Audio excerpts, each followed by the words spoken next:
누군가 당신에게 이렇게 말한다면 믿으시겠습니까? 저 똥더미가 보이세요? 저게 황금 열량입니다. 미쳤다고 생각하시겠죠? 하지만 한 여인은 정말로 그걸 볼 수 있었습니다. 아니, 보는 게 아니라 숫자로 읽을 수 있었죠. 전라도 남원의 빈털터리 양반가, 김진사댁 막내 며느리 보영. 하루는 빚 독촉에 시달리던 중 집안 유일한 재산인 늙은 소 노랑이의 뒷발에 차여 기절합니다. 정신을 차려 눈을 뜨자 세상이 완전히 달라져 있었어요. 썩은 독 조각엔 가치 없음이, 낡은 집신엔 다풀이가, 그리고 마당 한가득 쌓인 소똥더미 위로 황금 열량이라는 눈부신 숫자가 떠다니는 게 아닙니까? 처음엔 충격과 공포에 떨었습니다.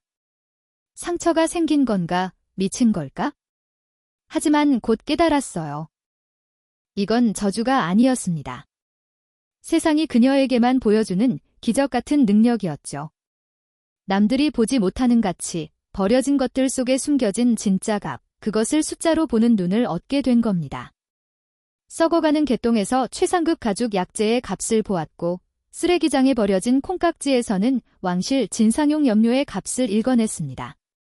냄새 나는 거름더미는 황금이 되었고, 모두가 저주받은 땅이라 외면한 돌밭은 보물창고로 변했습니다. 하지만 이 눈을 가진 자에게 찾아온 것은 축복만이 아니었어요. 탐욕어린 시선, 음모, 배신, 그리고 그녀의 모든 것을 빼앗으려는 강력한 적이 그림자처럼 다가왔습니다.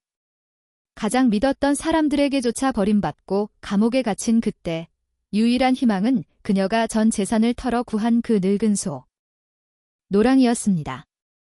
똥밭에서 황금을 찾은 여인 이야기가 단순한 출세기가 아니라는 걸 말씀드리고 싶어요.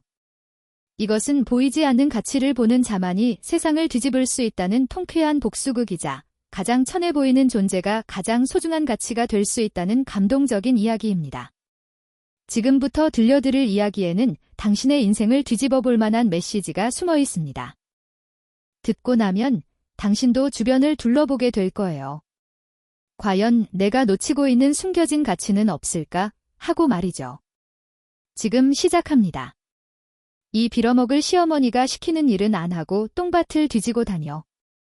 펑. 멍둥이가 며느리의 종아리를 휘감았습니다. 아이고, 어머니, 잘못했습니다. 하지만 이것이 시끄럽다. 재수가 없으려니 똥 묻은 쇳조각을 집안으로 들여. 그땐 정말 몰랐습니다. 단석 달 후, 며느리가 쥐고 있던 저 더러운 쇠방울 하나 때문에 콧대 높은 김진사댁 문턱이 닳도록 사람들이 몰려와 제가 하게 될 줄은요. 이야기 시작 전 구독과 좋아요 잊지 마세요. 어디서 듣고 계신지도 알려주시면 그곳에 좋은 일만 가득하길 바라겠습니다. 우당탕. 전라도 남원 산자락에 매달린 김진사댁 앞문이 힘없이 낚궈졌습니다. 뿌이엔 흙먼지와 함께 장터의 악명 높은 고리대금업자 왕대포가 왈패들을 이끌고 마당으로 들어섰습니다. 이놈들아, 이게 무슨 행패냐. 시어머니 윤씨가 뛰쳐나왔지만 왕대포는 코웃음만 쳤습니다. 밀린 이자가 벌써 단량이야. 오늘 돈을 못 내놓으면 저 소라도 끌고 가겠다. 왕대포가 가리킨 곳에는 집안의 유일한 재산인 늙은 황소 노랑이가 있었습니다. 부엌에서 달려나온 며느리 보영이 사색이 되어 앞을 가로막았습니다. 안 됩니다. 아버님 묘직이나 다름없는 소입니다. 가을거지 끝나면 꼭 갚겠습니다. 시끄럽다, 얘들아. 끌어라. 보영이 왕대포의 바지 가랑이를 붙잡고 매달렸지만 왈패의 발길질에 힘없이 낚궈졌습니다. 왈패들이 억지로 고삐를 당기자 겁먹은 노랑이가 거칠게 몸부림쳤습니다. 비키라니까. 왈패가 보영을 거칠게 밀치는 순간이었습니다. 중심을 잃은 보영이 소의 뒷다리 쪽으로 쓰러졌고 놀란 노랑이가 뒷발을 힘껏 차 올렸습니다. 퍽. 둔탁한 소리가 마당을 울렸습니다. 보영의 몸이 허공으로 붕 떴다가 외양간 옆 거대한 거름더미 위로 처박혔습니다.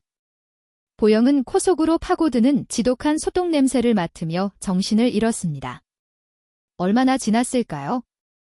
보영은 머리가 깨질 듯한 통증을 느끼며 눈을 떴습니다. 해는 이미 저물었고 왈패들은 사라진 뒤였습니다. 온몸이 똥투성이가 된 채 비틀거리며 일어난 보영은 자신의 눈을 의심했습니다. 세상이 빙글빙글 도는가 싶더니 사물들 위로 기이한 글자들이 둥둥 떠다니기 시작한 것입니다. 마당에 굴러다니는 깨진 독 조각 위로 붉은 글씨가 보였습니다. 깨진 독 조각, 쓸모없음. 떨리는 눈으로 낡은 집신을 보자 다풀이라는 글자가 선명히 떠올랐습니다. 보영은 소 뒷발에 채여 머리가 어떻게 된 것이라 생각하며 공포에 질렸습니다. 그때였습니다. 방금까지 자신이 파묻혀 있던 냄새 나는 거름더미가 눈에 들어왔습니다. 아무도 거들떠보지 않던 그 똥밥 위로 믿을 수 없는 숫자가 황금빛으로 번쩍이고 있었습니다. 잘 숙성된 최상급 거름, 한 지게당 10냥. 보영은 숨을 멈췄습니다. 10냥이니 장터에서 쌀 한 가마니를 살 수 있는 큰 돈이었습니다. 고작 소똥이 황금이라니요. 하지만 그 숫자는 너무나 선명했습니다. 보영은 홀린 듯 똥밭으로 손을 뻗었습니다. 남들에게는 오물이지만 지금 보영의 눈에는 찬란한 기회의 황금 덩어리로 보이기 시작했습니다. 꾀꼬리 새벽 달기 울자 보영은 무거운 몸을 일으켰습니다. 아랫목에서는 병든 남편이 꿀록꿀록 기침을 토해내고 있었지요. 앉은 자리 지어 먹이지 못하는 신세가 처량하여 보영은 깊은 한숨을 내쉬었습니다. 마당으로 나가니 노랑이가 기지개를 켜며 김 모락모락 나는 똥을 한 무더기 싸질러 놓았습니다. 에구, 저 녀석이 또 아무데나. 혀를 차며 치우려던 순간 보영의 눈이 휘둥그레졌습니다. 개똥 위로 기이한 글자들이 피어올랐기 때문입니다. 개똥, 가죽 손질용 최상급 약재, 한 되당 1냥. 보영은 숨이 턱 막혔습니다. 장터 국밥 한 그릇 값이 5전이요. 품을 하루 종일 팔아야 겨우 2냥을 받는 세상이었습니다. 그런데 하찮은 개똥이 1냥이라니요. 그녀는 홀린 듯 기와 조각으로 개똥을 정성스레 항아리에 담았습니다. 아가, 너 거기서 뭐 하느냐? 등 뒤에서 서슬퍼런 목소리가 들려왔습니다. 시어머니 윤씨가 도끼 눈을 뜨고 서 있었지요. 개똥은 쳐서 뭐 하려고? 항아리에 담아? 밥그릇에 담지 않은 게 천만다행이구나. 어머니, 이것이 돈이 됩니다 합니다. 가죽을 부드럽게 하는데 쓴다고. 뭐라? 아이고, 내 팔자야. 저 뒷발에 채이더니 머리가 완전히 돌아버렸구나. 똥이 돈이라니. 지나가던 소가 웃겠다. 윤씨는 기가 차다는 듯 방으로 들어가 버렸습니다. 하지만 보영의 눈앞에 둥둥 떠있는 딜량이라는 글자는 사라지지 않았습니다. 그녀는 결심한 듯 망태기를 둘러매고 집을 나섰습니다. 발걸음이 향한 곳은 마을 어귀 쓰레기장이었습니다. 추수가 끝나고 버려진 콩깍지가 산더미처럼 쌓여 썩어가는 곳이었지요. 악취가 진동했지만 보영의 눈에는 그곳이 황금밭이 보였습니다. 썩은 콩깍지 더미 위로 믿을 수 없는 숫자가 떠올랐습니다. 썩은 콩깍지, 황실 납품용 쪽빛 염료 재료, 한 망태기당 100냥. 보영의 입이 떡 벌어졌습니다. 빚을 다 갚고도 논을 5마직이나 살 수 있는 큰 돈이었습니다. 심장이 쿵쾅거렸습니다. 아이고, 저기 김진사댁 며느리 아니여. 어제 소한테 채이더니 실성을 했나봐. 지나가던 마을 안잣들이 수군거렸지만 보영은 아랑곳하지 않고 맨손으로 썩은 콩깍지를 퍼 담았습니다. 구더기가 꿈틀거리고 썩은 물이 튀었지만 그녀에게는 100냥짜리 보물이었습니다. 망태기를 가득 채워 집으로 돌아오자 시어머니 윤씨가 기겁을 하며 달려 나왔습니다. 이 미친년아. 쌀을 구해오랬더니 쓰레기를 주워와. 윤씨가 빗자루로 보영의 등짝을 후려쳤습니다. 퍽, 아이고, 어머니, 아닙니다. 이거 버리면 안 돼요? 이게 100냥이에요. 100냥은 무슨 얼어 죽을 100냥. 당장 갖다 버리지 못해? 윤씨는 바닥에 주저앉아 통곡했습니다. 몰락한 양반가의 자존심마저 무너지는 듯 했습니다. 보영은 매를 맞으면서도 콩깍지 더미를 온몸으로 감싸 안았습니다. 어머니, 제발 한 번만 믿어주세요. 제가 미친 게 아니에요. 남들이 보지 못하는 가치, 세상이 버린 것들 속에 숨겨진 진짜 값을 그녀는 보고 있었으니까요. 그때 대문 밖에서 낯선 사내의 굵직한 목소리가 들려왔습니다. 거참, 냄새 한번 구수하구만. 여기서 황금 냄새가 나는데? 보영이 고개를 번쩍 들었습니다. 대문 틈 사이로 누더기를 걸친 한 노인의 눈이 번뜩이고 있었습니다. 기.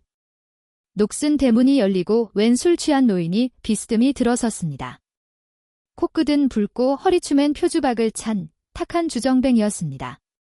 뉘신지요? 보영이 묻자 노인은 마당에 널린 썩은 콩깍지를 보며 누런이를 드러냈습니다.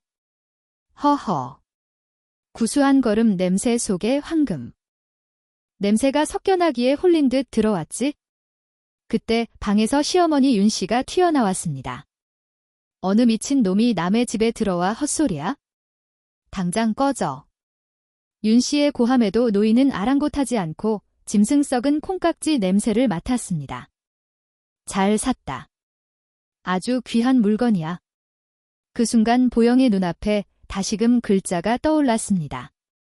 조력자일 확률 99%, 숨겨진 지혜 100분. 윤 씨가 빗자루를 들고 달려들자 노인은 능청스럽게 엽전 2냥을 땅에 던졌습니다. 내 이름은 마선비요. 며칠 헛간 좀 씁시다. 윤 씨는 엽전을 보더니 슬그머니 빗자루를 내리고 돈을 챙겨 방으로 들어갔습니다. 마선비는 헛간으로 향하며 보영에게 툭 한마디를 던졌습니다. 저 땅에 그 콩깍지 물에 내려 푹 삶으면 하늘을 담은 색이 나올 거요. 물은 뜨겁게. 불은 은근하게. 보영은 무릎을 탁 쳤습니다. 눈앞의 설명이 방금 그 글자와 정확히 일치했기 때문입니다. 그날 밤 보영은 아궁이에 불을 지폈습니다. 우외, 그 똥 냄새에 탔네. 우리를 죽일 작정이냐? 남편과 시어머니가 욕을 퍼부었지만 보영은 멈추지 않았습니다. 저 항아리의 숫자가 그녀를 독려했습니다. 현재 가치 150냥. 새벽이 되자 재빨리 걸러낸 물이 완성되었습니다. 날이 밝자마자 보영은 항아리를 이고 남원장터 포목점 비단 대감으로 향했습니다. 몰골이 험하고 냄새가 나서 주인 박서방이 코를 막았습니다. 아니, 김진사 며느리 아니요. 냄새 나니 썩 나가시오. 주인장, 딱 한 번만 천을 담가 봐 주십시오. 제발요. 박서방이 보영을 끌어내려던 찰나 안쪽에서 한양거상 조대감이 걸어 나왔습니다. 잠깐, 냄새가 예사롭지 않구먼. 조대감이 흥미로운 눈으로 하얀 무명천을 항아리에 푹 담갔다가 꺼냈습니다. 순간 걸러낸 물이 공기와 만나자 눈부신 쪽빛으로 변했습니다. 마치 깊은 바다를 옮겨놓은 듯 했습니다. 이럴 수가. 박서방의 입이 떡 벌어졌고 조대감은 감탄하며 무릎을 쳤습니다. 내 평생 이렇게 고운 쪽빛은 처음 보는구먼. 이 항아리 내가 사겠소. 얼마요? 보영의 눈앞에 적정가 200냥이라는 글자가 반짝였습니다. 200냥입니다. 주변 사람들이 숨을 들이켰습니다. 기와집 한 채 값이었기 때문입니다. 조대감은 호탕하게 웃으며 전대를 풀었습니다. 조상님 기분이니 250냥을 줄이다. 대신 앞으로 만드는 건 나에게만 넘기시오. 자르르. 묵직한 엽전 꾸러미가 보영의 치마폭에 쏟아졌습니다. 조금 전까지 코를 막던 사람들의 눈빛이 경외심으로 바뀌었습니다. 집으로 돌아오는 길, 대문 앞에는 마선비의 노랫가락이 들려왔습니다. 얼씨구, 똥 묻은 개가 진주를 물고 오네. 보영은 대문을 활짝 열어젖혔습니다. 어머니, 제가 해냈습니다. 그녀의 외침이 고울에 울려 퍼졌습니다. 마당 한 구석 여전히 널브러진 소똥 더미 위로 이제 황금 1천냥이라는 글자가 어렴풋이 보였습니다. 역전, 그게 시작이었습니다. 짤랑, 짤랑. 경쾌한 쇳소리가 김진사댁 마당을 울렸습니다.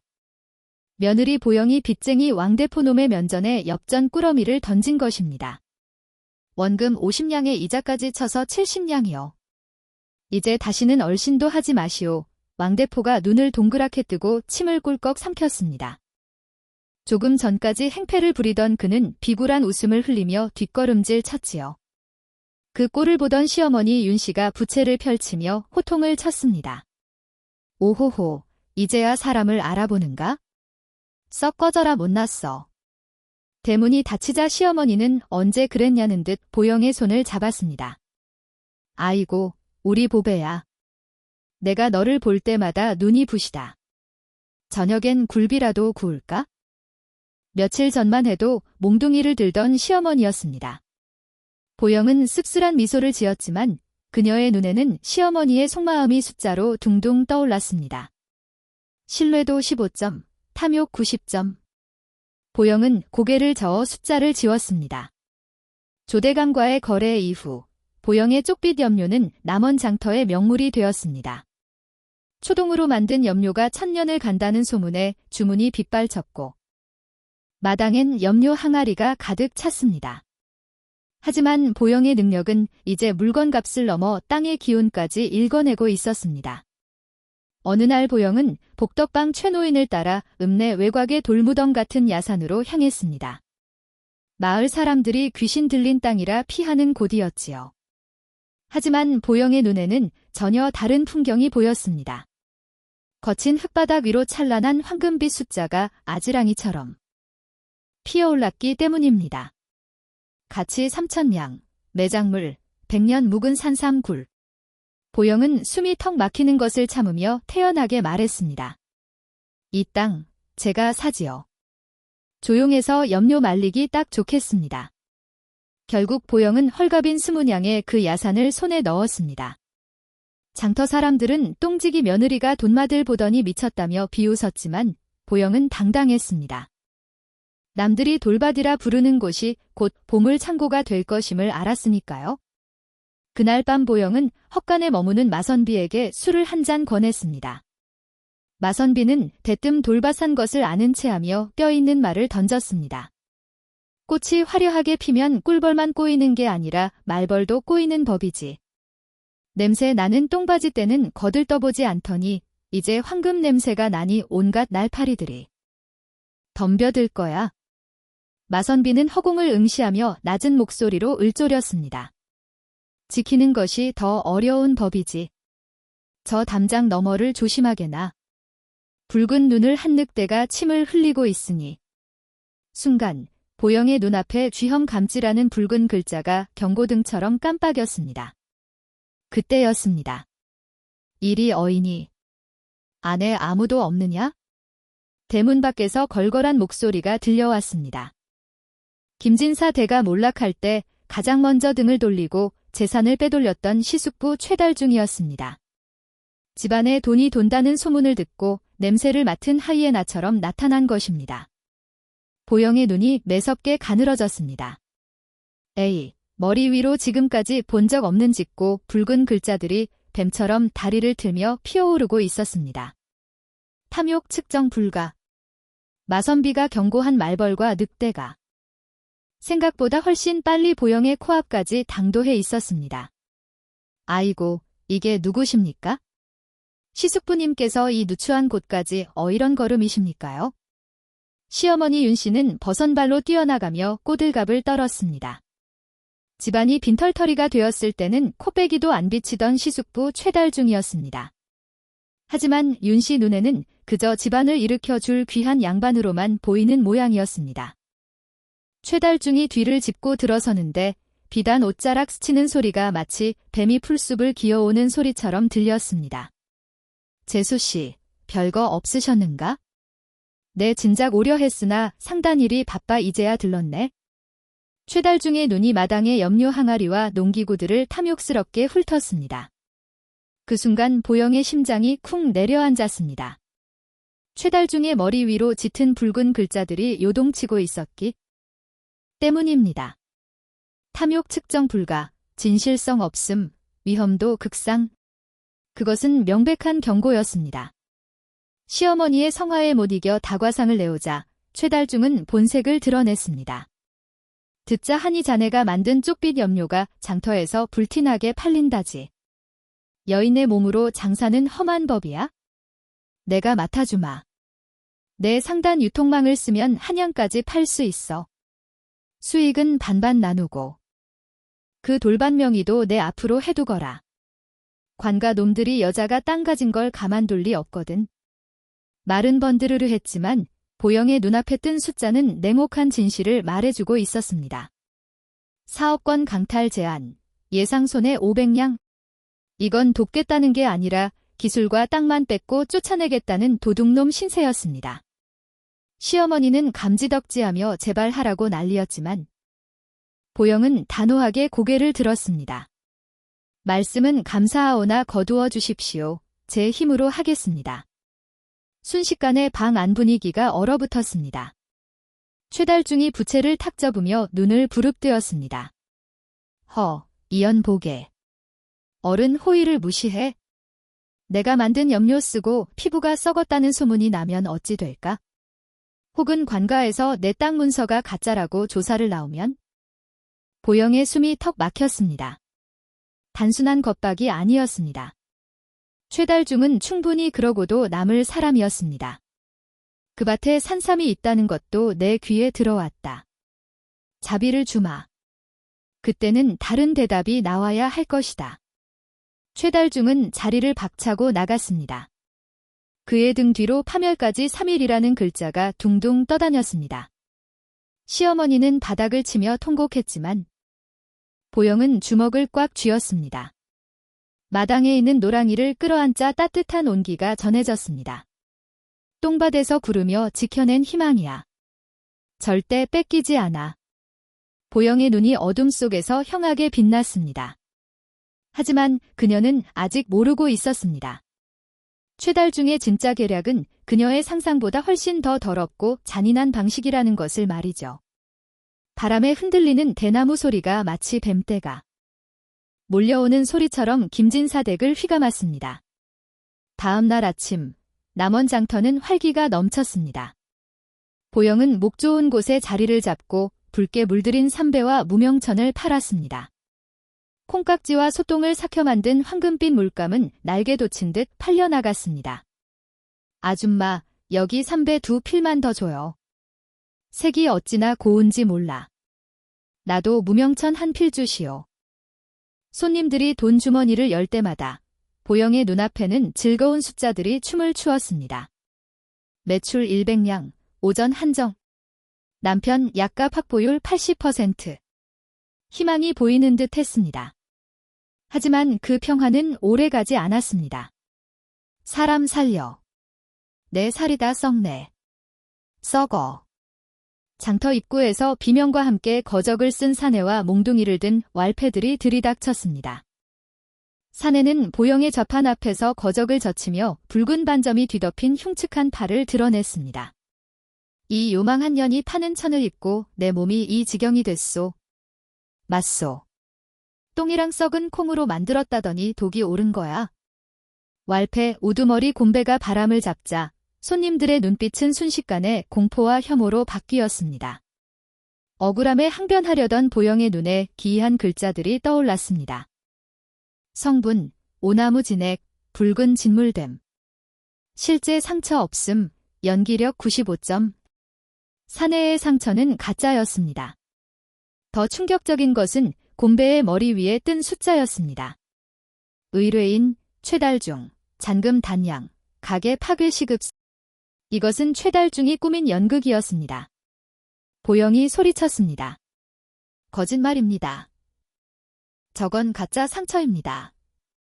물로 씻겨보면 어림없는 소리. 증거를 없애려고. 가게를 엎어버려라. 곰배가 물동이를 깨부수며 신호를 보내자 왈패들이 달려들어 좌판을 뒤엎었습니다. 곱게 물들인 천들이 진흙탕에 처박히고 짓밟혔습니다. 정신없는 군중들까지 합세해 욕설을 퍼붓고 돌을 던졌습니다. 내 돈 내놔. 마녀 같은 년. 보영은 돈통을 끌어안고 웅크린 채 쏟아지는 발길질을 견뎌야 했습니다. 각인 가치 영양, 신용도 회복 불가. 한바탕 폭풍이 지나간 뒤 최달중의 하인 악세가 나타나 비웃으며 손가락 3개를 펴 보였습니다. 남은 시간 이틀. 만신창이가 되어 집으로 돌아온 보영을 맞이한 건 술 취한 마선비였습니다. 그는 멍하니 하늘을 보며 중얼거렸습니다. 억울하냐? 분하냐? 그럼 울지 말고 지어라. 개도 밥그릇 뺏기면 주인을 무는 법이다. 방 안에서는 시어머니의 통곡 소리가 들렸고 병든 남편은 겨우 눈을 뜨고 아내를 걱정했습니다. 여보, 다치지 않았소. 자신보다 아내를 먼저 챙기는 남편을 보며 보영은 이를 악물었습니다. 최달중에게 선산문서를 넘겨도 그는 약속을 지키지 않을 것입니다. 그의 머리 위에 떴던 필시 배신할 것임이라는 글자가 뇌리에 선명했기 때문입니다. 그냥 죽을 순 없어. 물어뜯기라도 해야 해. 보영은 마당 구석, 소똥과 콩깍지가 쌓인 거름더미를 바라보았습니다. 밤눈에 익숙해진 그녀의 눈에 그 속에서 기이한 빛을 내는 무언가가 포착되었습니다. 중요물 연결됨. 홀린 듯 다가가 집어든 것은 며칠 전 노랑이가 뱉어낸 낡은 가죽신 한 짝이었습니다. 보영이 그것을 손에 쥐는 순간 대문 밖에서 관과 포졸들의 고함이 들려왔습니다. 이리 오너라. 죄인 강보영을 당장 포박하라. 최달중은 사흘을 기다려주지 않았습니다. 보영의 손에 들린 낡은 신발 위로 증거물 1호라는 글자가 붉게 전멸했습니다. 보영의 역전극은 가장 밑바닥인 감옥에서부터 시작될 운명이었습니다. 장터에서의 소동은 시작에 불과했습니다. 진짜 지옥은 김진사댁 안방에 있었지요. 꿀럭, 훅. 찢어질 듯한 기침 소리에 보영이 물그릇을 들고 뛰쳐 들어갔습니다. 방바닥은 이미 검붉은 피로 흥건했고 남편 석이는 핏기 쓴 얼굴로 가쁜 숨을 몰아쉬고 있었습니다. 보영의 눈동자가 파르르 떨렸습니다. 남편의 머리 위로 붉은 글자가 떠올랐기 때문입니다. 현재 상태, 생명력 고갈, 남은 시간 12시즌, 필요 조치, 산삼 12시즌. 고작 하루라니. 그때 방문이 콱 열리며 시어머니가 뛰어들어와 비명을 질렀습니다. 아이고, 내 새끼. 피를 흘리다니. 곧장 보영의 멱살을 잡고 흔들었습니다. 이게 다 너 때문이다. 내년이 똥밭을 뒤지고 단인이 애꾸눈이 낀 내 아들. 살려내. 고대고대 들어온 의원마저 진맥을 짚더니 고개를 저었습니다. 맥이 끊어질 듯 위태롭소.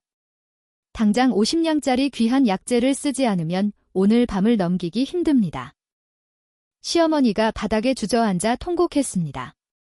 왈패들이 집안을 쑥대밭으로 만들고 돈이 될 만한 건 모조리 가져가 버린 뒤였으니까요. 그때였습니다. 계십니까? 최달중의 집사가 비열한 웃음을 흘리며 마당으로 들어섰습니다. 주인 어른께서 걱정이 크십니다. 그 선산문서 150냥에 넘기시지요. 당장 약값은 하셔야 하지 않겠습니까? 짤랑거리는 엽전 소리에 시어머니의 눈이 번쩍 떴습니다. 그녀가 홀린 듯 장롱으로 달려가자 보영이 앞을 가로막았습니다. 안 됩니다. 어머님, 저들은 사기꾼입니다. 지금 문서를 넘기면 영원히 되찾을 수 없어요. 보영의 눈에는 장롱 속 낡은 문서의 진짜 가치가 선명하게 보였습니다. 무룡암산 선산문서, 진정한 가치, 1만냥, 특이사항, 지하 광맥 및 산삼 산출지. 10,000냥짜리 땅을 고작 150냥에 그것도 남편을 병들게 만든 원수에게 넘길 수는 없었습니다. 비켜. 내 아들이 죽어가는데. 썩. 시어머니는 며느리의 뺨을 후려치고 문서를 꺼냈습니다. 보영이 바지 가랑이를 잡고 매달렸지만 노파의 발길질에 낚워지고 말았습니다. 집사는 잽싸게 문서를 낚아채고는 표정을 싹 바꿨습니다. 인연, 끌어내. 집사의 고함에 대기하던 왈패들이 들이닥쳐 보영을 결박했습니다. 가짜 염료를 판재를 물어 나흘로 압한다. 어서 끌고 가. 뭐라고요? 약값은 주면 된다며? 시어머니가 당황하여 외쳤지만 그들은 들은 척도 하지 않았습니다. 질질 끌려가는 보영의 시야에 집사 머리 위로 섬뜩한 글자가 떠올랐습니다. 획득, 선산문서. 다음 목표, 김석진 독살. 증거인멸. 놈들은 약값을 주러 온 게 아니었습니다. 남편을 죽이고 그 죄까지 보영에게 뒤집어 씌울 작정이었습니다. 절망 속에서 보영의 눈이 짐승처럼 푸르게 빛났습니다. 기다려라. 내 반드시 살아서 이 값을만 배로 받아낼 것이다. 이것은 끝이 아니었습니다. 가장 밑바닥에서 시작될 처절한 복수의 서막이었습니다. 이거 놓으시오. 내 발로 걸을 테니 놓으란 말이요. 보영이 악을 쓰며 저항했지만 왈패들은 그녀를 짐짝처럼 감옥으로 던져 넣었습니다. 쾅. 소리와 함께 문이 닫히고 묵직한 빗장이 걸렸습니다. 최달중 일당은 남편의 목숨을 빌미로 선산문서를 뺐고 보영을 가두어 영원히 입을 막으려는 속셈이었습니다. 하한 곰팡이 냄새가 진동하는 어둠 속 보영은 절망 대신 눈을 부릅떴습니다. 그러자 그녀의 눈앞에 희미한 빗무리와 함께 익숙한 숫자들이 떠올랐습니다. 썩어가는 쌀가만 이와 낡은 지게 위로 가치와 상태가 보이기 시작했습니다. 보영의 시선이 문틈 사이 겉보기엔 멀쩡해 보이는 나무 기둥에 멈췄습니다. 대상, 썩은 문설주, 견고함 없음, 파괴될 운명 99%. 보영은 구석에 굴러다니던 쇠스랑 자루를 집어들었습니다. 남들 눈에는 단단한 나무였지만 그녀의 눈에는 이미 수명을 다한 썩은 나무일 뿐이었습니다. 오직. 보영이 온몸을 던져 내리치자 둔탁한 소리와 함께 문틀이 부서져 나갔습니다. 그녀는 빗장이 헐거워진 틈을 타 문을 박차고 밖으로 뛰쳐나갔습니다. 마선비님, 도와주세요. 보영은 유일한 희망인 별당 행랑방으로 달렸습니다. 하지만 방문을 열자 차가운 냉기만 휑휑이 흘러나왔습니다. 방은 텅 비어 있었고 야반 도주의 흔적만이 역력하고 있었습니다. 망연자실한 보영의 손에 윗목 소반 위에 놓인 꼬깃꼬깃한 한 장이 잡혔습니다. 나는 밭갈 때 꾀를 부리지 않으나 칼든 백정 앞에서는 눈물을 흘린다. 노랑이의 원소리를 허투루 듣지 마라. 때가 되면 들릴 것이다. 노랑이의 원소리? 보영이 쪽지를 집어든 순간이었습니다. 저기 있다. 전옥에서 도망쳤다. 대문 쪽에서 횃불이 번쩍이며 고함이 터져 나왔습니다. 왈패들과 관가의 포졸들이 들이닥쳤습니다. 보영은 쪽지를 품에 구겨넣기도 전에 억센 포승줄에 묶이고 말았습니다. 가짜 염료로 백성을 속이고 도망치려 한 죄인이다. 당장 끌고 가라. 포졸의 육모방망이가 보영의 어깨를 강타했습니다. 억울한 누명을 쓰고 끌려나가는 보영의 눈에 외양간의 늙은 소 노랑이가 들어왔습니다. 녀석은 슬픈 눈망울로 주인을 바라보고 있었습니다. 딸랑. 낡은 원이 힘없는 소리를 냈습니다. 그 소리는 마치 마선비가 남긴 수수께끼 같았습니다. 동네 사람들이 담장 너머로 손가락질을 해댔습니다. 김진 사댁 며느리가 결국 사단을 내꾸는구나. 사람들의 머리 위로 비웃음 90%, 경멸 80%와 같은 숫자가 떠다녔습니다. 최달중의 집사는 승리의 미소를 짓고 있었습니다. 하지만 보영은 이를 악물고 그를 노려보았습니다. 품속에 있는 마선비의 쪽지가 심장 박동에 맞춰 바스락거렸습니다. 그래, 실컷 웃어봐라. 이 이야기는 아직 끝나지 않았다. 차가운 옥사의 문이 닫히고 칠흑 같은 어둠이 찾아왔습니다. 모든 것이 끝난 것 같은 절망적인 상황이었지만 보영의 눈앞에 새로운 숫자가 천천히 떠오르기 시작했습니다.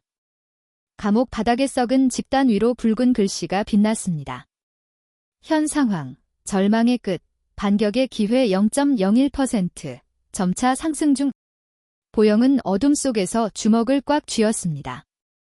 공이 아니었습니다. 아주 작지만 가능성은 분명히 존재했습니다. 지금 이곳. 가장 밑바닥 감옥이야말로 그녀가 다시 피어날 걸음밭이 될 것이었습니다. 남원관아의 지하 감옥은 한나대도 빛 들지 않는 생지옥이었습니다. 보영은 차가운 돌바닥에 무릎을 꿇고 앉아 퉁퉁 부어오른 뺨을 감싸주었습니다.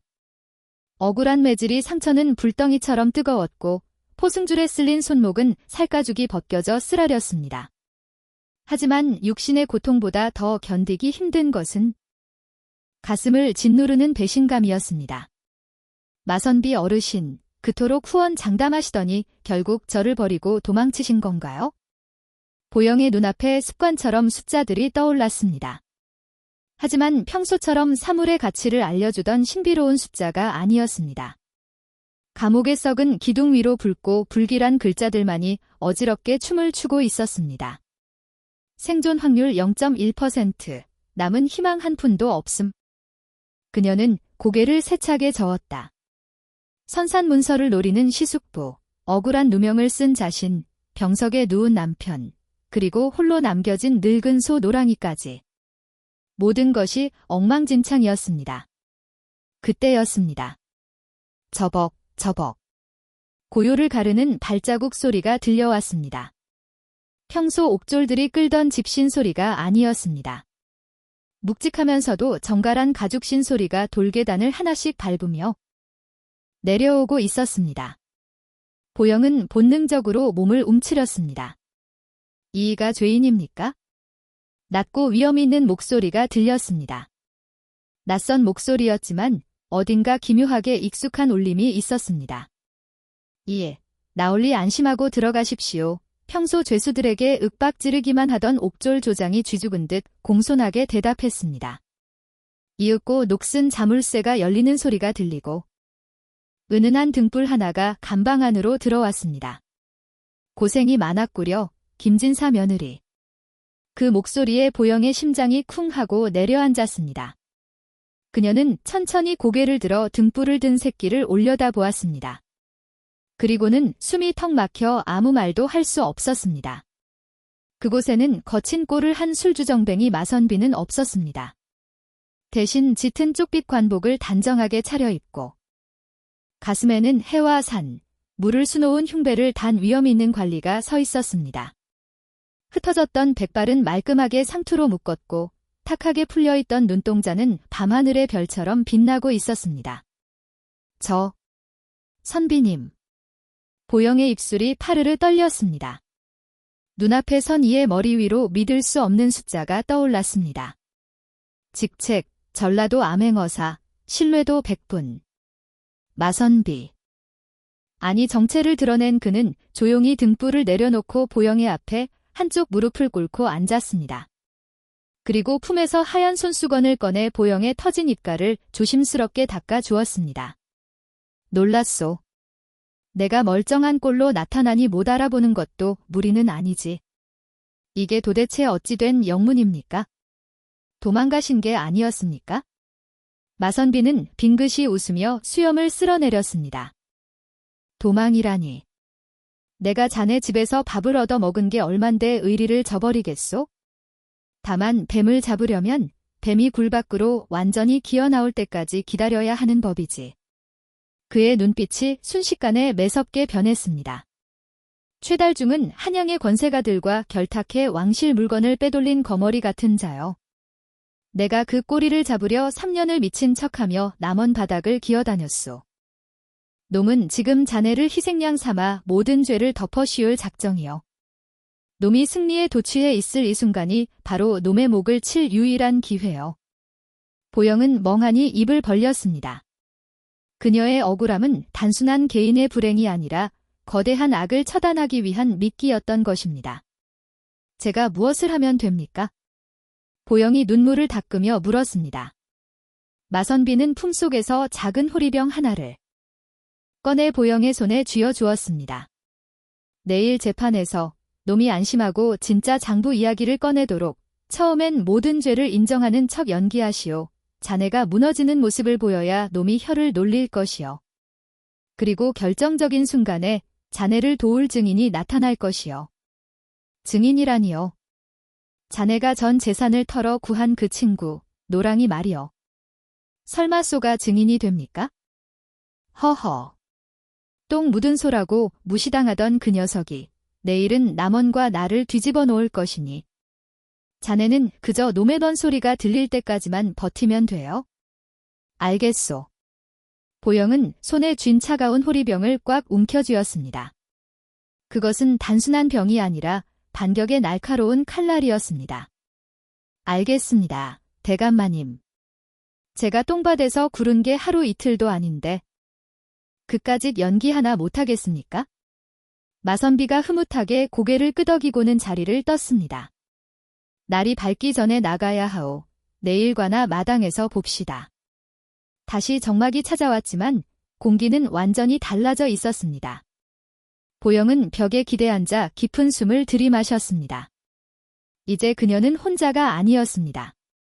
가장 강력한 조력자가 돌아왔고 밖에는 그녀를 위해 달려올 노랑이가 있었습니다. 보영의 눈에 다시 숫자가 떠올랐습니다. 이번에는 찬란하게 빛나는 황금빛 숫자였습니다. 현 상황, 반격 준비 완료. 승률 51%. 그래, 어디 한번 해보자. 보영은 입가에 맺힌 피를 닦아내며 어둠 속에서 싹 웃었습니다. 새벽 닭이 울기 시작했습니다. 날이 트면 재판이 시작될 것입니다. 미친 며느리로 손가락질 받던 보영과 위선자 최달중. 두 사람의 운명이 뒤바뀔 시간이 다가오고 있었습니다. 쿵, 쿵, 쿵 오남원 관아의 대북 소리가 둔탁하게 울려 퍼졌습니다. 아침 안개가 거치지 않은 관아 마당은 구경꾼들로 발 디딜 틈이 없었습니다. 저 여자가 그 독을 팔았다는 며느리인가? 사람 살을 썩게 만들었다지? 아주 독한 여자야. 사람들의 수군거림 속에서 보영은 포졸들에게 이끌려 형틀 앞에 무릎을 꿇었습니다. 며칠간의 옥살이로 하얀 소복은 얼룩투성이가 되었고 얼굴은 반쪽이 되어 있었습니다. 하지만 보영의 눈동자만은 형하게 빛나고 있었습니다. 그녀의 눈에는 지금 이 상황이 모두 숫자로 보이고 있었으니까요. 단상 옆에 거만하게 서 있는 시숙부 최달중의 머리 위로 붉은 글자가 둥둥 떠다녔습니다. 탐욕 9999, 양심 한 푼도 없음, 현기분. 최고족. 보영은 입술을 꽉 깨물었습니다. 마선비가 일러준 말이 귀에 맴돌았습니다. 무조건 당하는 척하시오. 놈이 방심하여 제 입으로 무덤을 파괴해야 하오. 죄인 강보영은 고개를 들라. 차도가 강목을 내려치며 호령했습니다. 너는 내 시숙부인 최달중과 동업을 핑계로 독초를 섞어 염료를 만들고 이를 속여 팔아 큰 이득을 취했으며 선산문서까지 가로채려 했다. 사실이냐? 보영이 천천히 고개를 들자 최달중이 비열한 웃음을 흘리고 있었습니다. 억울합니다. 저는 그저 콩깍지와 소똥으로 염색했을 뿐인데 어디서 망발이냐. 최달중이 버럭 소리를 질렀습니다. 곧 그가 매수한 거짓 증인들이 들어왔습니다. 붕대를 감은 사내들과 돈에 눈이 먼 의원이었습니다. 의원이 나서서 거짓말을 늘어놓았습니다. 소인이 조사해보니 염료에 독사풀이라는 맹독성 약초가 섞여 있었습니다. 살이 닿으면 썩어 들어가게 만드는 무서운 독초지요. 보영의 눈에 의원의 머리 위로 숫자가 떠올랐습니다. 거짓말 확률 99%, 매수된 금액 50냥. 보영은 분통이 터졌지만 꾹 참았습니다. 그녀는 진짜 공포에 질린 척 몸을 사시나무 떨듯 떨며 엎드렸습니다. 아이고, 저는 정말 모르는 일입니다. 보영의 연기에 최달중의 입꼬리가 귀에 걸릴 듯 올라갔습니다. 방심한 것입니다. 최달중은 품속에서 미리 위조해둔 가짜 장부를 꺼내 사도 앞에 던졌습니다. 사또, 전호기가 끝까지 발뺌을 하니 결정적인 증거를 내놓겠습니다. 이것은 전호기가 몰래 작성한 비밀 장부입니다. 차도가 장부를 훑어보며 고개를 끄덕였습니다. 보영은 바닥을 치며 통곡했습니다. 아이고, 억울합니다. 저는 모르는 장부입니다. 그녀의 처절한 연기에 최달중은 승기를 잡았다고 확신했습니다. 그는 회심의 미소를 지으며 사또에게 속삭였습니다. 사또, 제게 맡겨주시면 전호기가 숨겨둔 진짜 독약 항아리가 어디 있는지 자백을 받아내겠습니다. 최달중은 흥분을 감추지 못하고 마당 한가운데로 뛰어내려와 보영의 멱살을 잡고 흔들었습니다. 이년아. 내가 뒷간 뒤쪽 땅속에 파묻어 둔 그 붉은 항아리 말이다. 거기서 독사풀즙이 나오지 않았느냐? 내가 모를 줄 알았더냐? 순간 보영이 고개를 번쩍 들었습니다. 눈물 젖은 눈동자가 아닌 매서운 눈빛이 최달중을 쏘아보았습니다. 숙부님, 제가 뒷간 뒤에 항아리를 묻은 건 저와 돌아가신 시아버님밖에 모르는 일입니다. 그런데 숙부님이 어찌 그리 잘 아십니까? 게다가 보영의 목소리가 또렷하게 관아 마당에 울려 퍼졌습니다. 그 항아리에는 독초가 아니라 내년에 쓸 콩종자가 들어있습니다. 그런데 어찌 열어보지도 않고 독사풀즙이 들었다고 확신하십니까? 정적이 흘렀습니다. 구경꾼들도 사또도 숨을 죽였습니다. 최달중의 얼굴이 순식간에 흑빛으로 변했습니다. 그게 나는 그저 최달중이 말을 더듬자 당황한 사또가 헛기침을 하며 급히 판결을 내렸습니다. 에잇, 시끄럽다. 죄인이 아주 혀가 길구나. 곤장 100대를 치고 전 재산을 몰수하여 관아에 귀속시킨 뒤 노비로 삼아라. 곤장 100대는 사실상 사형 선고나 다름없었습니다. 형리들이 굵직한 곤장을 들고 다가와 보영을 형틀에 묶었습니다. 공포가 밀려왔지만 보영은 눈을 감지 않았습니다. 아직이다. 아직 올 때가 되지 않았어. 형리가 곤장을 높이 쳐들었습니다. 하나요. 휘, 바람을 가르는 소리와 함께 곤장이 내려꽂히려는 찰나였습니다. 으엉. 관아 밖에서 천지를 진동하는 짐승의 울음소리가 들려왔습니다. 마치 옥에서 돌아온 야수의 포효 같았습니다. 화당탕. 관아의 육중한 대문이 박살나며 나무 조각이 사방으로 튀었습니다. 흙먼지 속에서 거대한 그림자가 뛰어나왔습니다. 사람들은 비명을 지르며 흩어졌습니다. 노랑이었습니다. 하지만 보영이 알던 그 순하고 늙은 소가 아니었습니다. 눈은 핏발이 서붉게 충혈되어 있었고 입에서는 하얀 거품을 물고 있었습니다. 뿔에는 끊어진 곡비줄이 매달려 있었고 목덜미에선 피가 흐르고 있었습니다. 목에 달린 찌그러진 원이 미친 듯이 올려댔습니다. 딸랑, 딸랑, 딸랑. 노랑아. 보영이 소리쳤습니다. 노랑이는 주인의 목소리를 듣자마자 형리들을 향해 돌진했습니다. 형리들이 기겁하며 널브러졌습니다. 하지만 노랑이의 진짜 목표는 따로 있었습니다. 녀석은 방향을 돌려서 단상 옆에 있는 최달중을 향해 거침없이 달리기 시작했습니다. 최달중의 눈이 공포로 질려 튀어나올 듯 커졌습니다. 그의 머리 위로 검붉은 숫자가 떴습니다. 생존 확률 0%, 인과응보 시작됨. 막아.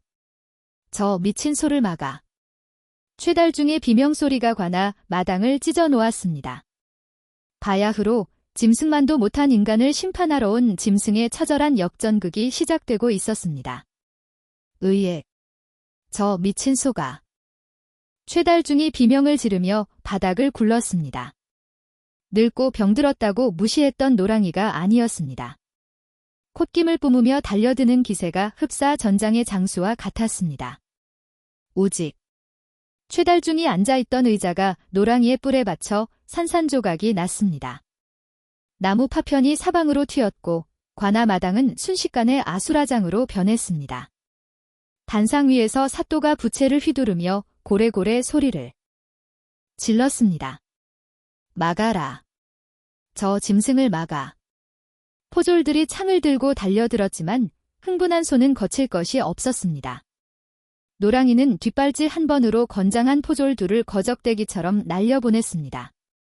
노랑이는 머리를 낮추고 최달중이 기어 도망친 방향을 노려보았습니다. 최달중은 증거물을 쌓아둔 탁자 뒤로 몸을 숨기고 벼르며 붓을 집어 던졌지만 소용없었습니다. 노랑이가 벼락같이 탁자를 향해 돌진했습니다. 와장창. 탁자가 박살나며 그 위에 놓여있던 항아리 하나가 바닥으로 떨어져 깨졌습니다. 그것은 최달중이 보영을 확실하게 보내버리기 위해 숨겨두었던 진짜 독극물이 담긴 청자 항아리였습니다. 깨진 파편 사이로 검붉은 액체가 흘러나오더니 바닥에 흙과 만나자마자 매캐한 연기를 피워 올렸습니다. 크어. 이게 무슨 냄새야? 썩은 달걀 냄새와 유황 타는 냄새가 진동했습니다. 그러자 기막힌 일이 벌어졌습니다. 마당 한가운데 멍석을 깔고 아이고 내 피부가 썩네하며 신음하던 가짜 환자들이 벌떡 일어난 것입니다. 으악. 숨을 못 쉬겠어. 독이다. 다리가 썩어 움직이지 못한다던 사내가 토끼처럼 펄쩍 뛰어 도망쳤고 끙끙 앓던 노파가 단벽에를 훌쩍 넘었습니다. 그들이 누워있던 자리에는 멀쩡한 두 다리와 깨끗한 피부가 정연하게 드러났습니다. 구경하던 백성들이 웅성거렸습니다. 어라. 저놈들 멀쩡하잖아. 다리가 썩었다더니 날아다니네. 형틀에 묶인 보영은 연기 너머로 피어오르는 붉은 글자들을 보았습니다. 그녀의 눈에만 보이는 만물의 가치가 깨진 항아리 위로 떠올랐습니다. 물품, 독초액, 가치. 목숨을 앗아가는 흉물, 주인, 최달중. 보영이 목청껏 소리쳤습니다. 보십시오. 저것이 진짜 독입니다. 제 콩 항아리에는 콩이 들어있고 숙부님이 숨겨둔 저 항아리에 진짜 독이 있었습니다. 사또는 손수건으로 코를 틀어막으며 당황했습니다. 환자들은 가짜였고 최달중 쪽에서 독한 연기가 터져나왔으니 상황이 역전된 것입니다. 이게 어찌 된 일이냐? 최달중, 항아리는 무엇이냐? 최달중은 독한 연기를 마셔 눈물 콧물이 범벅이 된 채 변명을 하려 했지만 노랑이가 다시 움직였습니다. 녀석은 연기를 뚫고 형틀에 묶인 보영에게 다가왔습니다. 붉게 충혈된 눈을 한 거대한 소에 살기에 포졸들도 감히 접근하지 못했습니다. 노랑이는 보영의 앞에 멈춰서 거친 혀로 주인의 피 묻은 뺨을 핥았습니다. 따뜻하고 축축한 감촉에 보영의 눈에서 참았던 눈물이 터졌습니다. 노랑아, 도망가라니까. 여길 왜 왔어? 노랑이는 점원이를 두고 내가 어디 갑니까? 라고 말하듯 길게 울었습니다. 녀석은 보영을 등지고 사또와 포졸들을 향해 뿔을 겨눴습니다. 마치 주인 아씨를 지키는 호위 무사 같았습니다. 보영의 눈에 노랑이의 등 위로 숫자가 떠올랐습니다. 예전엔 그저 고기값 50냥으로 보였던 숫자였습니다. 가치 측정 불가, 충심 무한대. 보영은 전율했습니다. 세상 모든 것에 값이 매겨져 보였지만 노랑이의 마음만은 값을 매길 수 없다는 것을 깨달은 것입니다. 여론이 들끓자 사또의 표정이 일그러졌습니다. 이미 뇌물을 받은 사또는 억지로 호통을 쳤습니다. 에잇, 시끄럽다. 저 짐승이 증거를 훼손했으니 죄가 더 무겁다. 여봐라. 궁수들은 저 미친 소에게 화살을 쏘아라. 안 됩니다. 사또 나올리, 제발. 보영이 비명을 질렀지만 포졸들이 활시위를 당겼습니다.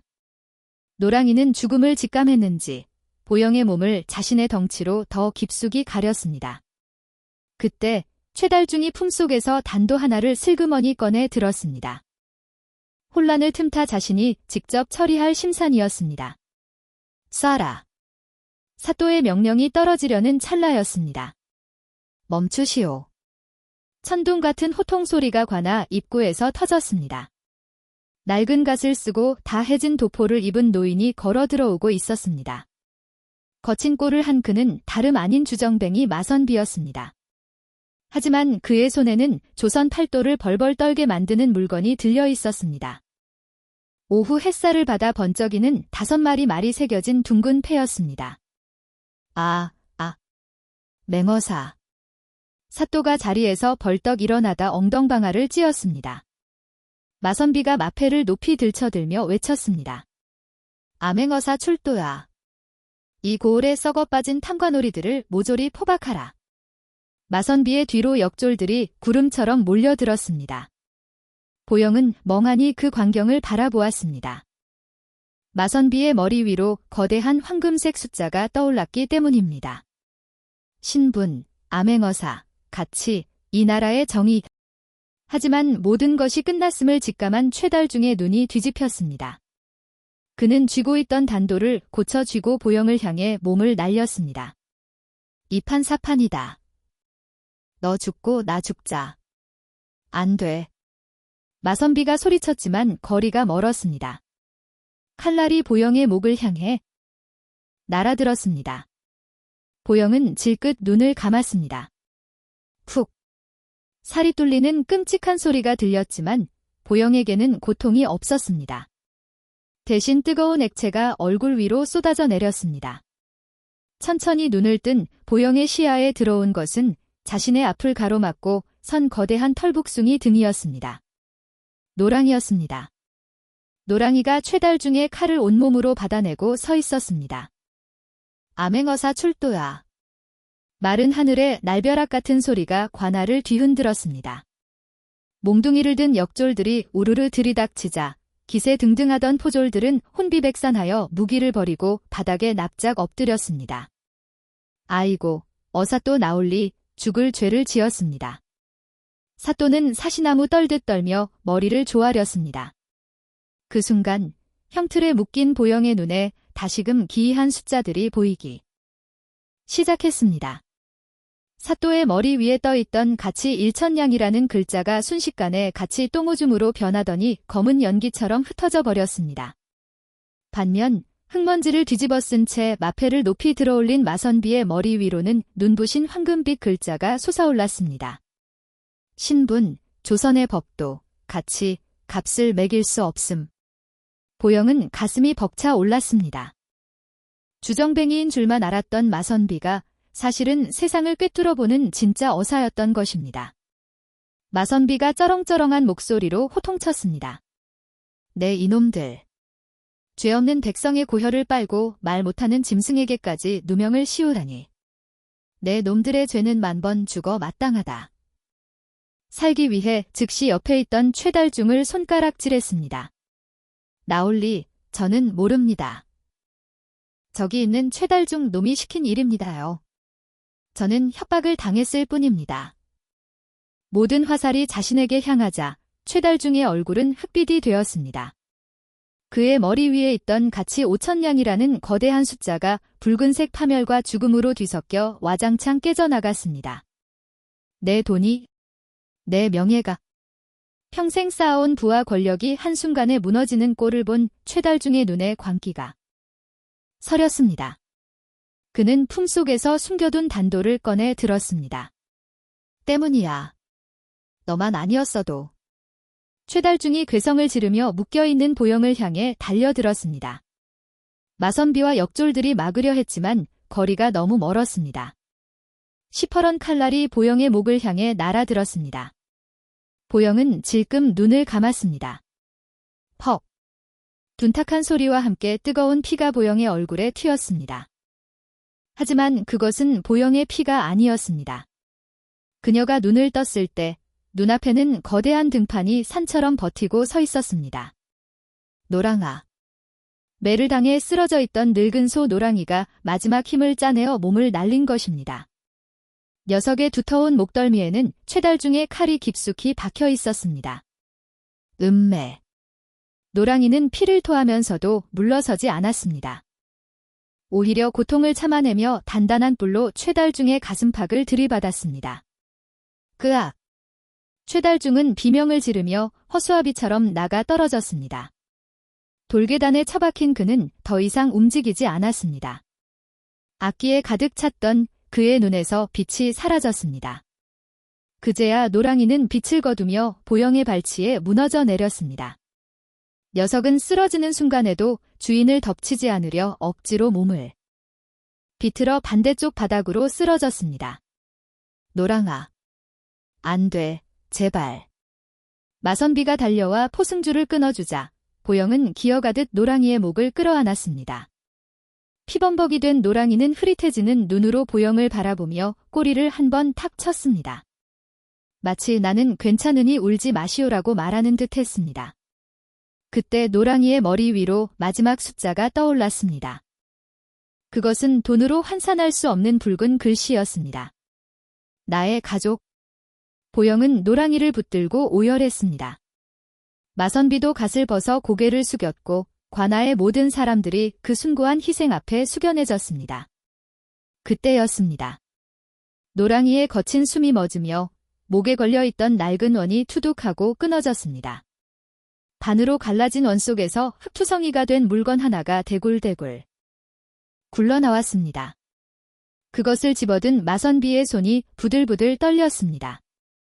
이것은 죽어가는 소가 평생을 품고 지켜온 원앙 속의 비밀. 그것은 20년 전 김진사 대가 몰락한 진짜 이유이자 최달중이 그토록 찾고 싶어 했던 결정적인 증거였습니다. 죽거라, 이년아. 최달중의 눈이 뒤집혔습니다. 놈의 손에 들린 시퍼런 비수가 보영의 목덜미를 향해 날아들었습니다. 보영은 형틀에 묶인 채 질끔 눈을 감았습니다. 피할 곳도 막을 방법도 없었습니다. 아, 이렇게 끝나는군. 그 찰나였습니다. 은매. 땅을 뒤흔드는 짐승의 울부짖음이 관아를 떠렁저렁 울렸습니다. 그것은 단순한 소 울음이 아니었습니다. 땅속 깊은 곳에서 터져나오는 분노의 포효였습니다. 쾅. 둔탁한 소리와 함께 보영의 얼굴 위로 뜨끈한 액체가 튀었습니다. 보영이 떨리는 눈을 떴을 때 믿을 수 없는 광경이 펼쳐졌습니다. 노랑이, 옆에 쓰러져 거친 숨만 몰아쉬던 늙은 소 노랑이었습니다. 녀석은 주인이 죽을 위기에 처하자 마지막 생명을 불태워 몸을 일으킨 것입니다. 에이. 칼날은 보영 대신 노랑이의 두터운 목덜미 깊숙이 박혀 있었습니다. 푹. 붉은 선혈이 분수처럼 뿜어져 나왔습니다. 보통 짐승이라면 즉사했을 치명상이었습니다. 하지만 노랑이는 쓰러지지 않았습니다. 녀석의 앞다리는 부들부들 떨리고 있었지만 발굽은 땅속에 뿌리를 박은 고목처럼 단단히 버티고 있었습니다. 핏발선 노랑이의 눈동자가 최달중을 노려보았습니다. 그 눈빛은 짐승의 것이 아니라 주인을 지키려는 무사의 기백이었습니다. 최달중은 기겁하며 뒷걸음질 쳤습니다. 이 미친 짐승 새끼가. 그러나 늦었습니다. 노랑이는 목에 꽂힌 칼을 그대로 안은 채 거대한 뿔을 앞세워 최달중의 가슴팍을 향해 돌진했습니다. 오직. 크악. 섬뜩한 뼈 부서지는 소리와 함께 최달중의 몸이 허수아비처럼 공중으로 붕 떴습니다. 노랑이의 뿔이 놈의 심장 언저리를 강타한 것입니다.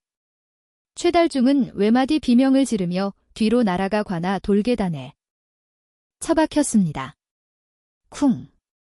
최달중은 입에서 검은 피를 한 웅큼 토해내더니 몇 번 꿈틀거리고는 축 늘어졌습니다. 악독했던 눈동자에서 생기가 빠져나갔습니다. 관아 안은 찬물을 끼얹은 듯 고요해졌습니다. 그 정막 속에서 거대한 산이 무너지는 소리가 들렸습니다. 할 일을 다 마친 노랑이가 그제야 바닥으로 무너져 내렸습니다.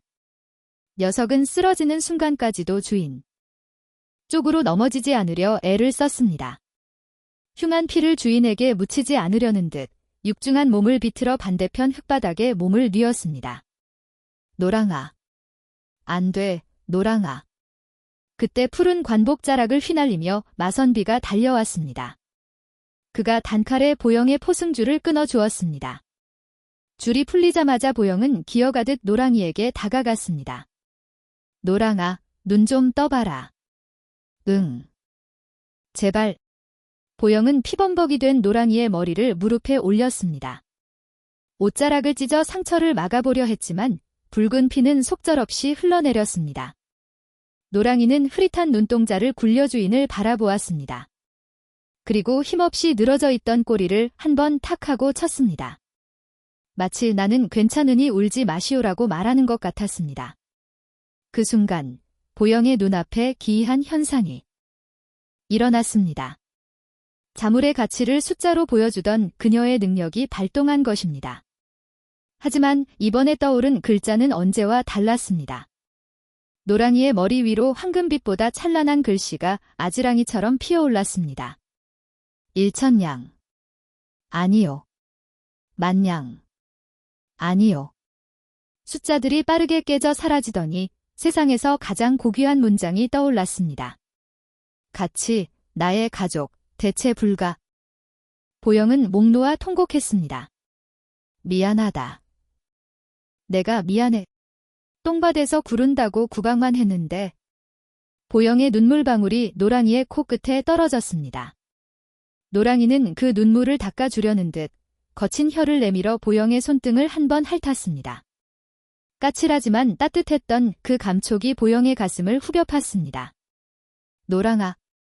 녀석의 입에서 뜨거운 김이 마지막으로 후하고 빠져나왔습니다. 거대한 머리가 보영의 무릎 위로 툭 떨어졌습니다. 김진사 대가의 늙은 소 노랑이가 마침내 긴 멍에를 벗고 영원한 안식에 든 것입니다. 보영의 통곡 소리가 관아 담장을 넘어온 고을로 퍼져나갔습니다. 마선비는 쓰고 있던 관모를 벗어 죽은 소를 향해 깊이 허리를 숙였습니다. 그것은 짐승에 대한 예우가 아니라 의로운 영혼에 대한 경의였습니다. 반면 돌계단 아래 죽은 최달중의 시신 위에는 가치 0분이라는 숫자조차 뜨지 않았습니다. 그는 세상에서 완전히 지워진 존재가 되어 있었습니다. 그때였습니다. 노랑이의 목에 걸려있던 낡고 찌그러진 원이 투둑내며 끊어졌습니다. 반으로 갈라진 원 속에서 흙과 피가 엉겨붙은 무언가가 바닥으로 대굴대굴 굴러 떨어졌습니다. 마선비가 떨리는 손으로 그것을 집어들었습니다. 이것은 죽은 소가 마지막으로 토해낸 원앙 속의 비밀. 그것은 20년 전 김진사 대가 몰락하게 된 원인이자 최달중이 그토록 찾아 헤매던 바로 그 물건이었습니다. 피 묻은 옥도장 위로 왕실을 상징하는 용 문양이 서늘하게 빛나고 있었습니다.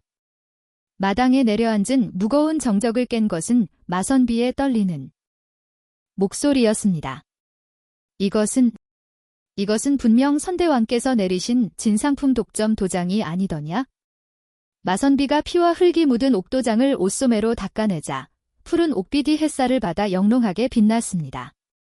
바닥면에는 붉은 인주 자국과 함께 왕실의 문양이 선명했습니다. 보영은 멍한 눈으로 그 도장을 바라보았습니다. 그녀의 눈앞에 다시금 기이한 글자가 떠올랐습니다. 가치 측정 불가, 가문의 명예, 20년의 억울함. 그녀는 비틀거리며 마선비 앞으로 다가갔습니다. 나올리, 그것이 무엇입니까? 어찌하여 우리 노랑이의 원앙 속에 그런 귀한 것이. 마선비는 옥도장을 높이 들어올리며 사색이 되어 떨고 있는 사또를 향해 호통쳤습니다. 남원 현감은 똑똑히 보거라. 20년 전 도난당했다던 김진사 대의 도장이다. 당시 호조 판서께서 김진사에게 남원 땅의 모든 진상품 납품권을 맡긴다는 증표였지. 그런데 이것이 감쪽같이 사라져 김진사는 횡령 누명을 쓰고 옥사했고 집안은 풍비박산이 났다. 마선비의 눈길이 싸늘하게 식은 최달중의 시신으로 향했습니다. 최달중, 저 탐욕스러운 자가 훔친 것이 분명하다. 주살이 좁혀오자 놈은 급한 김에 가장 안전하다고 생각한 곳에 숨겼겠지? 보영의 시선이 바닥에 나뒹구는 쪼개진 원 조각으로 향했습니다. 안쪽 깊숙한 곳에 검은 송진과 기름종이 뭉치가 눌러붙어 있었습니다. 송아지. 보영이 나지막이 중얼거렸습니다. 그때 노랑이는 갓 태어난 송아지였습니다. 최달중이 굳이 헛간에 있던 송아지 목에 저 무거운 원을 채워주며 잘 키워보라고 했지요. 저는 그저 짐승을 아끼는 척하는 줄만 알았는데. 마선비가 고개를 끄덕이며 탄식했습니다. 등잔 밑이 어둡다 하였지. 놈은 잠잠해지면 꺼낼 요량으로 송아지 원앙 속에 도장을 숨겼을 것이다. 허나 자네가 그 소를 끔찍이도 아끼며 잠시도 곁에서 떼어놓지 않으니 놈은 20년 동안이나 다시 꺼낼 기회를 잡지 못했던 게야. 장터 사람들 사이에서 웅성거림이 파도처럼 번져나갔습니다. 저 소가 20년 동안 김진사 대의 억울함을 목에 걸고 버텼다는 사실에 모두가 경악했습니다. 보영은 차갑게 식어가는 노랑이의 목덜미를 쓰다듬었습니다. 평생 무거운 멍에를 지고도 단 한 번도 주인을 들이받지 않았던 순한 눈망울이었습니다. 너는 알고 있었느냐? 내 목에 걸린 것이 우리 집안의 목숨줄이었다는 것을. 그때 마선비가 품에서 마패를 꺼내 사또의 코앞에 들이밀었습니다. 암행어사 출도야. 뒤늦게 역졸들이 관아의 문을 박차고 들어오며 우렁차게 외쳤습니다. 남원 현감과 그 일당들을 모조리 포박하라. 관아 마당은 순식간에 아수라장이 되었습니다. 사또와 가짜 의원, 장부를 조작했던 서생들이 줄줄이 포승줄에 묶였습니다. 구경하던 백성들은 속이 다 시원하다며 환호성을 질렀습니다. 하지만 보영에게는 그 모든 소음이 물속에서 듣는 것처럼 멀게만 느껴졌습니다. 그녀에게 중요한 것은 권선징악의 통쾌함이 아니라 눈앞에 누워있는 친구의 부재였습니다. 보영은 깨진 원 조각을 주워 품에 안았습니다. 조각은 노랑이의 체온을 머금어 아직 따뜻했습니다. 부인. 어느새 다가온 마선비가 부드럽게 말을 건넸습니다. 이제 고개 드십시오. 억울함은 풀렸습니다. 이 녀석도 이제 무거운 짐을 내려놓았으니 편히 쉴 것입니다. 보영은 고개를 저으며 눈물을 닦았습니다. 아닙니다. 노랑이는 짐이라 생각하지 않았을 겁니다. 제가 힘들까봐, 제가 굶을까봐 곁을 지키려고 그저 묵묵히 견딘 것입니다. 보영이 천천히 몸을 일으켰습니다. 그녀의 눈에 비친 세상은 여전히 숫자들로 가득했습니다. 끌려가는 사또의 머리 위에는 같이 100냥, 환호하는 백성들 머리 위에는 같이 1냥. 하지만 그녀가 품에 안은 깨진 원 조각 위에는 숫자가 뜨지 않았습니다. 대신 은은한 황금빛이 감돌며 짧은 문장이 떠올랐습니다. 영원한 충심.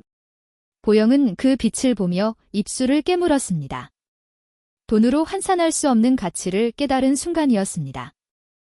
그녀는 흙투성이가 된 치맛자락을 털어내고 사람들을 향해 돌아섰습니다. 여러분, 부탁이 있습니다. 이 손은 제 생명의 은인이자 우리 가문을 지켜준 수호신입니다. 곧장 저를 도와 이 아이를 양지 바른 곳으로 데려가 주시겠습니까? 잠시 정적이 흘렀으나 곧 대장장이 김씨가 앞으로 나섰습니다. 아이고, 마님, 당연히 도와드려야지요.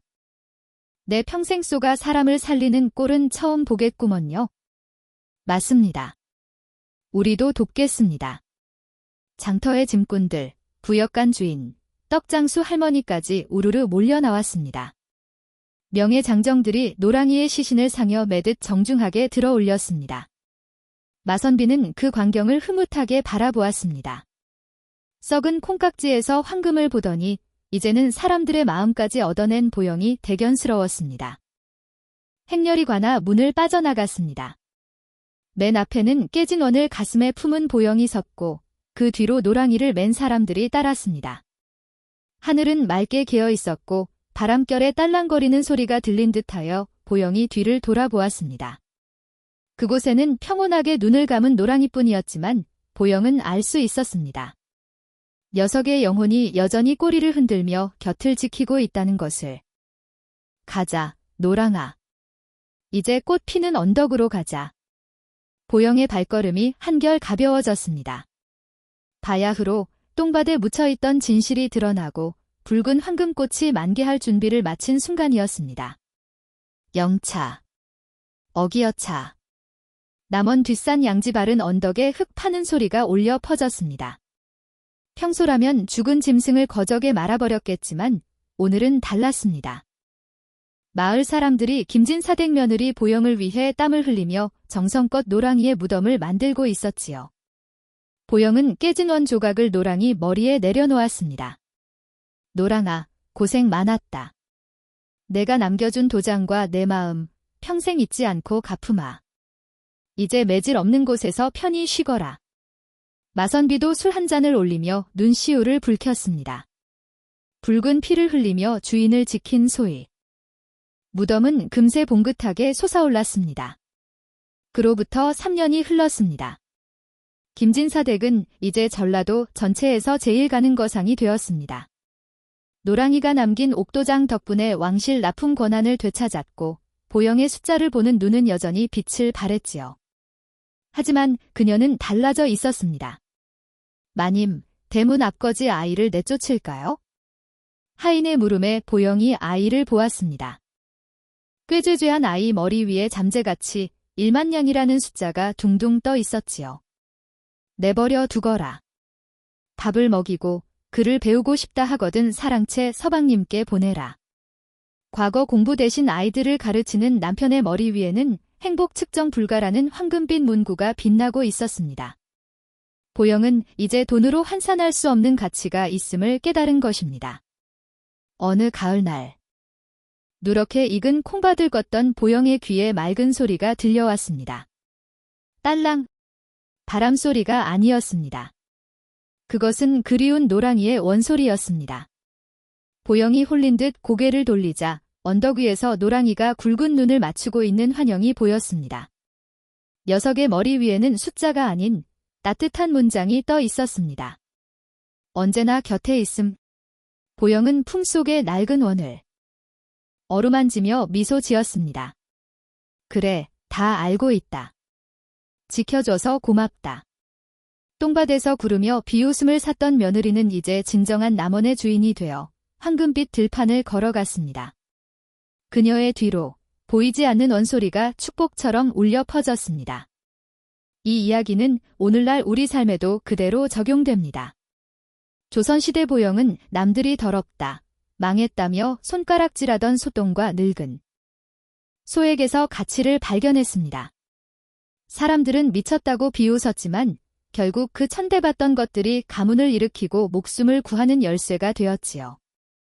오늘날 우리 주변에도 소똥이나 늙은 소처럼 보이는 것들이 있습니다.